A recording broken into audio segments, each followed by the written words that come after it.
महापुरुषों का चरित्र आप जितनी बार पढ़ेंगे, जितनी बार उस चरित्र का अवगाहन करेंगे, उतनी बार आपको कुछ न कुछ नवीन बातें निकल करके आएंगी और जीवन को नई दिशा मिलती है, नई प्रेरणा मिलेगी। और इसलिए मैं जब पढ़ता था कभी तो इंटरमीडिएट क्लास में पहुंचा तो उस समय जयशंकर प्रसाद की कामायनी का एक छंद था, एक पंक्ति थी कविता की, जिसमें वो लिखते थे कि वियोगी होगा पहला कवि। कवि लोग भी सुन लीजिए, आप लोग आपस में बात मत करो। वियोगी होगा पहला कवि, आह से उपजा होगा गान, निकलकर नैनों से चुपचाप बही होगी कविता अनजान। जब मैं उस समय पढ़ता था तो इस कविता को यूं ही पढ़ करके उनको कहीं कोट करना होता था तो करता था। जब मैंने अपने इस जीवन में गृहस्थ जीवन में प्रवेश किया, चिकित्सा विज्ञान का छात्र होने के नाते से मैं इस जीवन में आया, फिर मुझे ध्यान में आया वो पंक्तियां, वियोगी होगा पहला कवि, आह से उपजा होगा। ये आह जो है वो क्या है? वो इस समाज के अंदर रहने वाले प्राणी मात्र के प्रति करुणा, क्षमा, दया, प्रेम और स्नेह की भावना से उपजी हुई कविता होती है, वो आह। और वो आह पहली बार किसी के अगर हृदय में उपजी तो वो ब्रह्मा के खानदान के कहा जाए और प्रजापति के 10वें पुत्र, 9वें पुत्र वरुण, जिनको बाद में कहीं प्रचेता नाम भी दिया गया, प्रचेता शब्द आया है उसमें, भृगु के भाई और 10वें पुत्र, उनके रूप में उस महर्षि वाल्मीकि के शब्दों में, वाणी में वो प्रतिस्फुटित हुआ। वो करुणा प्रकृति, मां निषाद प्रतिष्ठाम त्वमगम शाश्वती समा, यक्रौंच मिथुनादेकम वदी काम मोहित। ये पहली, ये अनुष्टुप छंद की रचना थी।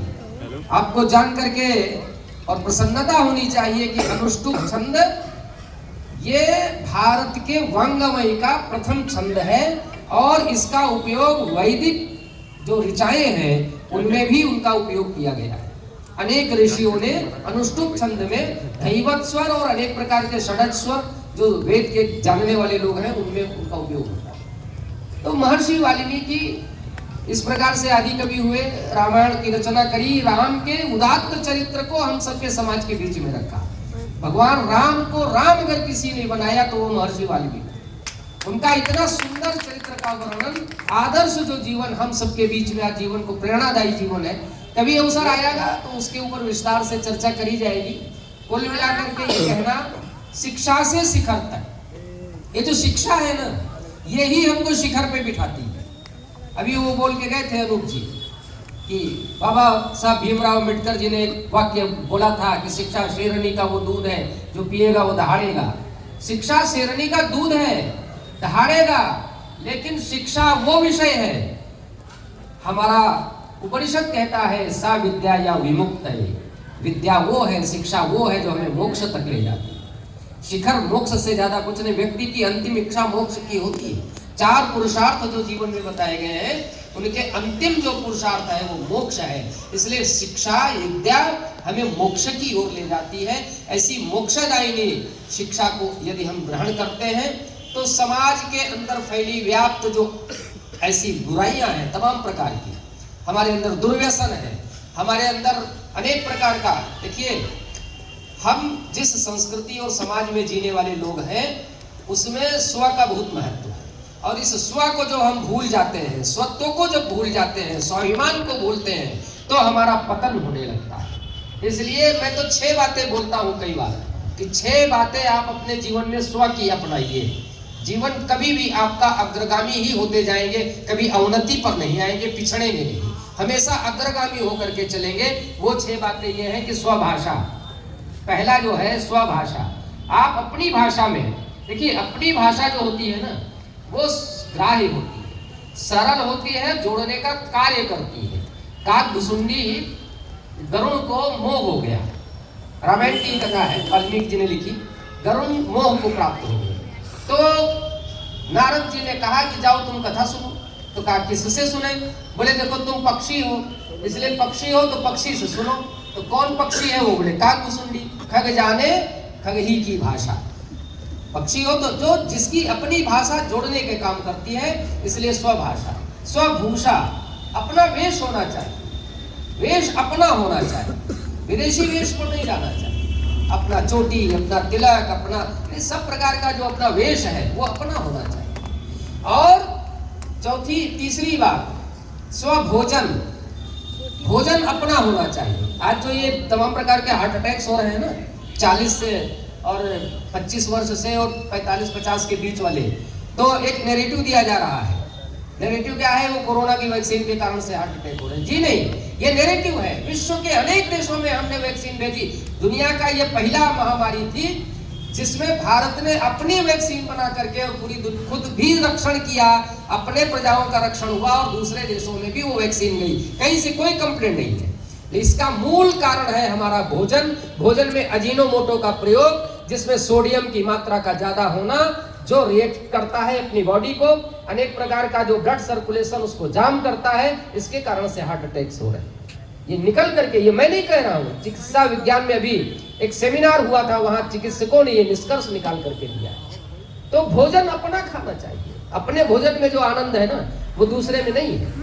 तो स्वभोजन और स्वभजन, यहाँ भजन संध्या थी, इसलिए भजन संध्या में आज भजन भी बड़े विचित्र विचित्र हो रहे हैं। कैसे भजन चल रहे हैं कि आप कल्पना नहीं करेंगे। तो स्वभजन। और पांचवी बात, स्वभवन। आपका भवन, मकान कैसा बने? हम जिस संस्कृति के हैं, क्या हमारे मकान के अंदर ड्राइंग रूम में महर्षि वाल्मीकि का चित्र है? कितने लोग हैं जो वाल्मीकि जी को मानने वाले, उनके मकानों में महर्षि वाल्मीकि का चित्र है? कितने लोगों के यहाँ भगवान राम का चित्र है? कितने लोगों के यहाँ गुरु गोविंद सिंह का है? कितने लोगों के यहाँ शिवाजी महाराज का है? ऐसे महापुरुषों के चित्र जब हम लगाएंगे, बच्चा पूछेगा किसका चित्र है, आप उसके चरित्र का वर्णन करेंगे। चित्र से चरित्र का वर्णन होता है, इसलिए वो मार्गदर्शन लेगा। इसलिए अपना भवन ठीक होना चाहिए और अपना भ्रमण भी ठीक होना चाहिए। अपना भ्रमण अपना होना चाहिए। हम तय करें कि हम जाते हैं तो कहाँ जाते हैं, कहीं किसी पिकनिक स्पॉट पे जा रहे हैं या किसी ऐतिहासिक चीज को देखने जा रहे हैं। तो ये 6 बातें अगर हमने अपने जीवन में उतारी, निश्चित रूप से जो महर्षि वाल्मीकि की जो शिक्षा है, शिक्षा से शिखर तक जो जाने की कल्पना यहाँ के आयोजकों ने करी है, वो निश्चित रूप से सफलीभूत होगी। यह बहुत बहुत आपको सबको शुभकामना। और बड़ा सफल आयोजन हुआ।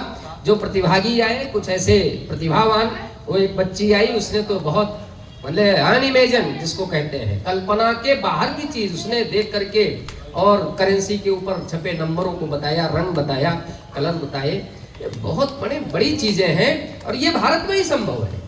ये टैलेंट है, इस प्रतिभा को और ज्यादा उभारने की, और इनसे प्रेरणा लेकर के अपने जो बच्चे हैं वो भी प्रेरणा लेकर अनेक विधाएं अनेक हो सकती हैं, उनमें हम सब अपना कदम आगे बढ़ाएं तो निश्चित रूप से उस शिखर को छूने की और जो हम सबके कामना है, कल्पना है, उसको प्राप्त करेंगे।